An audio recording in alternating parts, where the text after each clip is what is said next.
Hey you guys, this is the Retro Flora podcast. I'm Brenda. And I'm Charmy, and we're just two crazy sisters with an opinion and a channel. If you like true crime, conspiracy, and supernatural shit, then this is your channel. So you guys, I know we have been gone for a minute. Like, we needed to take some time. We just came back from a trip, and then there's just a lot of stuff happening all at once. So we needed to take a little break, but we are back. And we are here today with a true crime, a very disheartening, horrendous, just upsetting case today. Today we're going to be talking about the case of Taylor and Madison Sheats and just what happened to them and how someone they truly trusted, their own mother, took their lives for revenge.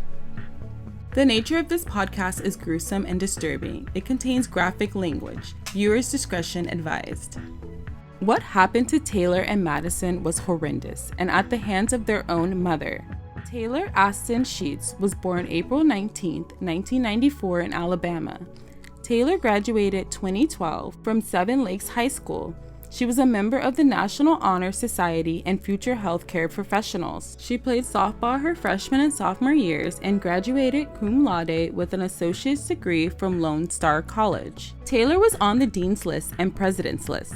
She was also a member of Phi Theta Kappa.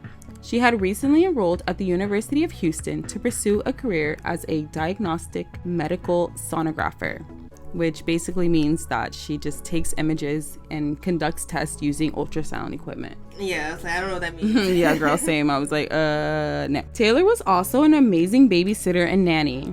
She enjoyed helping children and reading to them. She also was an artist. She illustrated scrapbooks and photo albums. Family and friends said she had a great sense of humor. She was very independent and a great friend. She was engaged to her high school sweetheart, Juan Lugo. They had been together for 5 years and were having their wedding at the end of June 2016. Madison Tyler Sheats was born October 21st, 1998 in Alabama. She was a senior at Seven Lakes High School. She was a member of the National Honor Society and the Spanish National Honor Society. She was described as a person with a giving heart. She enjoyed volunteering through the Spartans Out Servicing SOS Club at her school. She was also a babysitter and dog sitter for her neighbors. Madison was an intelligent, funny, loyal, and amazing friend. Both Madison and Taylor attended the Second Baptist Church. Taylor and Madison were born to parents Christy and Jason Sheats. Christy was born May 2nd, 1974 in Decatur, Alabama. She grew up a happy kid and did well in school. Jason Sheats was born June 24th, 1971. Jason grew up the street from Christy. The two went to high school together, became friends, and decided to date. And the two high school sweethearts later got married. Friends said they were perfect for each other. Jason and Christy moved to Katy, Texas to find work and a bigger home. Christy worked as a stylist, an executive assistant, and a receptionist. Jason worked as an IT consultant for an oil and gas company. They seemed like a happy family. But Taylor and Madison's childhood was not an easy one. Neighbors said they heard a lot of shouting and screaming coming from the Sheets' home. Christy and Jason would fight constantly on how to raise the girls. Christy accused Jason of being too laid back with the girls. She believed they wouldn't do much with their lives without clear direction. However, Jason believed Christy's parenting style was too strict and controlling. He wanted the girls to learn naturally and follow their own dreams and goals. Jason and Christy couldn't find a mutual way to raise the girls over time, but Christy was always on Facebook posting pictures of the girls and bragging about how she had a perfect life. In the early 2010s, Christy was diagnosed with depression and anxiety. She had a hard time regulating her emotions. In 2012, Christy's grandfather passed away. He was her role model and support system. 2 months later, Christy would also lose her mom. Christy turned to alcohol to cope. Her family encouraged her to seek mental health help. She went to various doctors and mental health facilities, but she felt like they didn't help. So she continued to drink and take out her anger on her husband. And she's getting on my nerves. I know. I feel like she's going through a lot. I just feel bad for the whole family, because the husband is literally not doing anything. The daughters are just man, I'm probably gonna have to take care of my mom. It's just a lot put on that family, and they're already on edge because the parents cannot agree about how to raise the children. So it's between the years of January 2012 to June 2016, the police were called 14 times to the Sheets' home. 3 of those times, Jason called because Christy threatened to take her own life. Jason tried so hard to help her, but Christy would tell officers Jason didn't understand her pain and wasn't being supportive. So in June 2016, Jason decided he wanted a divorce. He was tired of the abuse and didn't want the girls to have to deal with the stress anymore. Christy continued to drink even on her antidepressants. And so I looked up like what happens if you like drink alcohol and take antidepressants. Yeah, I was thinking you're not supposed to take alcohol with medicine, right? Yeah. It says combining alcohol and antidepressants can affect your judgment and coordination.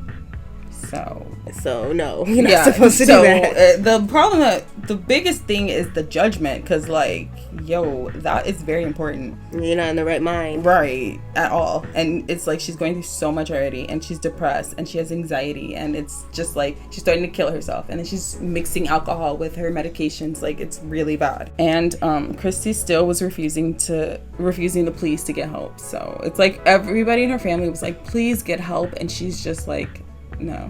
June 24th, 2016 was Jason's 45th birthday.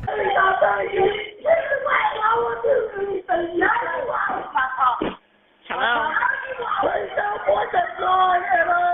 The dispatcher sent the police to their home. Christy had a gun pointed at her family. Jason and the girls begged for their lives. Before the police and paramedics reached their home, another 911 call came in from one of their neighbors. There's a lady with a gun. There's a lady with a gun? Where? Yes. It's coming out of the house right now. Two Okay. people shot outside. The neighbor had seen Madison and Taylor crawling out of the house, leaving a trail of blood behind them. Both girls had been shot in the back. The dispatcher kept him on the line and asked him to describe the girls. She's going inside the house now. Hopefully he's not getting any more bullets because she looks like she's going to look for more bullets. Okay. All right, stay on the line. She's coming back again. Apparently she has bullets now. Okay, stay on the line. Oh, she shot her again. She shot her You again. shot her again? Yes. From the back. She was trying to run. Both Taylor and Madison were both alive, bleeding in the streets. What Christy would do next was truly sinister. Christy was standing over Taylor, pointing the gun at her, while she pleaded for her life.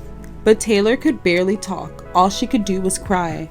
That didn't stop Christy. She pulled the trigger and noticed that she didn't have any more bullets, so she went back into the house to reload. I'm just so, like in awe, because I just can't believe how, like, your daughter is literally crying on the floor after you shot her, like, begging for her life, and you just pull the trigger and you don't have any bullets, so you just go back and reload, and you're about to come back outside. Like, that's crazy to me. You're her mom. If the police had only gotten there minutes earlier, Taylor would have still been alive. Taylor had stood up and tried to run, but her mother shot her again, and then she went back and made sure Madison was dead too. No, I'm not saying that this is the police's fault. I'm saying that had the police literally came a minute earlier, Taylor could have been alive. Like, it just sucks. Yeah, but they didn't know that. No, I know they didn't know that. I'm just saying, like, if they literally came a minute earlier, or it took Christy a minute longer to load that gun, Taylor would have been alive. Yeah. It just definitely sucks. Police pulled up and told Christy to drop her weapon, but she didn't, and police fatally shot her. Christy's plan was to murder her daughters, get killed, or kill herself, so Jason would be left to deal with the pain and heartbreak. Before she killed her daughters, she told Jason, "You made me do this." Police found Jason down the street yelling and crying. Like, That's some psychotic shit right there. She is such a narcissist because she's not even taking responsibility. She's literally saying, "You made me do this. Like, I didn't make you kill our I didn't make you do anything. 2 daughters. You chose to do that." Right. Like, ugh, disgusting behavior and attitude. Detectives interviewed Jason and learned about their relationship and how volatile and verbally abusive it was. He told police about how he wanted a divorce, and since then, things have only gotten worse. With that information, police were able to conclude that Christy's motive was revenge. So what happened on Friday, June 24th, 2016? I mean, you know what happened. No, I'm going to tell you, like, everything that led up to that. Because you know, like, from the 911 calls, what happened. But I'm about to tell you, like, from what Jason said, happened. Oh, okay. Yeah. On that morning, Christy started arguing with Taylor about her wedding to Juan, which was in 3 days. She had threatened to ground Taylor. How you gonna ground a grown-ass woman? Girl. Jason told her that she could not ground their 22-year-old daughter and couldn't stop her from seeing her fiancé. Jason told Christy, "This will be the last birthday party you are going to ruin." Like, Christy is really unhinged right now. Like, she really just told her, like, you're grounded. Like, bro, I'm 22 years old. You can't do that. You can't lock me in my room and tell me I can't marry my fiance. Like, I just feel so bad for Jason because he's really trying. No, like, he really is. Christy didn't say anything and stormed out of the room where she plotted out the murders. Later that day, Christy called a family meeting in the living room. This was something Christy did often, so the family thought they would be listening to Christy explain how she was misunderstood and make the whole day about her. Christy pulled out a .38 caliber revolver, which she inherited from her grandpa. Side note, first of all, I don't know why she inherited that from her grandpa because she was already dealing with mental health problems.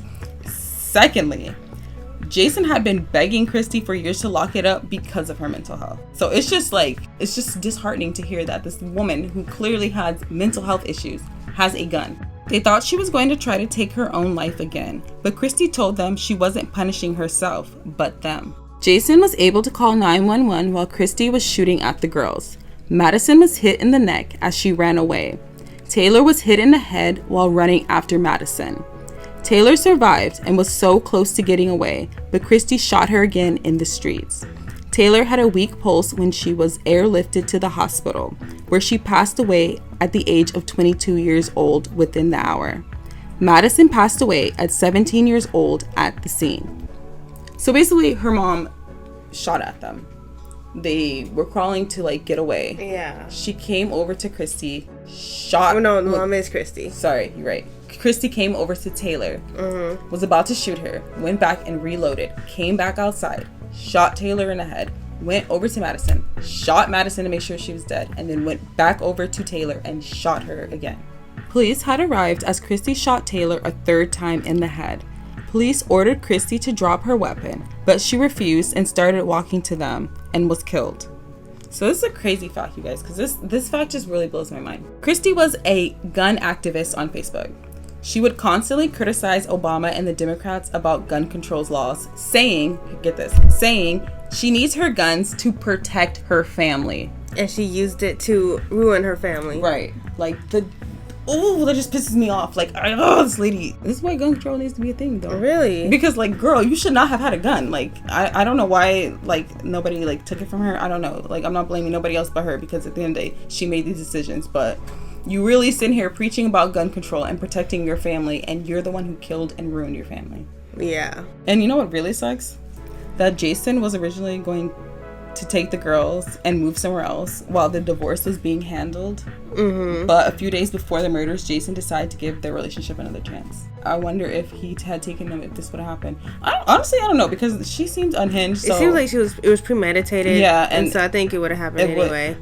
She may not have been able to succeed in it, but I definitely think that she would have made some type of plot, whether it was like finding out where they lived and like setting the house on fire or something. You know what I mean? Yeah. Like, she was crazy and unhinged, and that's the case of Taylor and Madison. It's so sad. It's so sad because, like, bro, like, these girls, and they had so much, like, just hearing about them, like, reading through the obituary and just reading how people described them, like, they didn't deserve that. It just sucked that they got a piece of shit ass mom. I'm sorry. And then to be, like, bragging on Facebook about how much, like, you posting your daughters and, like, anecdoting them, and then you do this.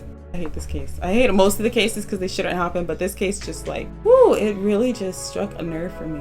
What do you guys think about it? Leave comments, your opinions in the description box, the comment box below. And yeah, there's really nothing else to say. This case is really sad, and I really don't know how to end this except for saying that I hope Taylor and Madison are just enjoying heaven, and Christy, I'm not saying you in the place where the devil lives, but you might be. And to Jason, if you ever hear this, like, our deepest condolences, because I know it's been years, but, like, there's no, like, trying to get over that pain is just crazy. Unbearable. Yeah, like, we're so sorry this happened to you. Well, you've made it to the end. You must really like the sounds of our high-pitched voices and quirky commentary. You might as well like and subscribe to our channel and hit that bell to be notified every time we drop new content. If you want to follow our social medias, they will be linked in the description box below. Bye! Nice talking to you guys. I love ya.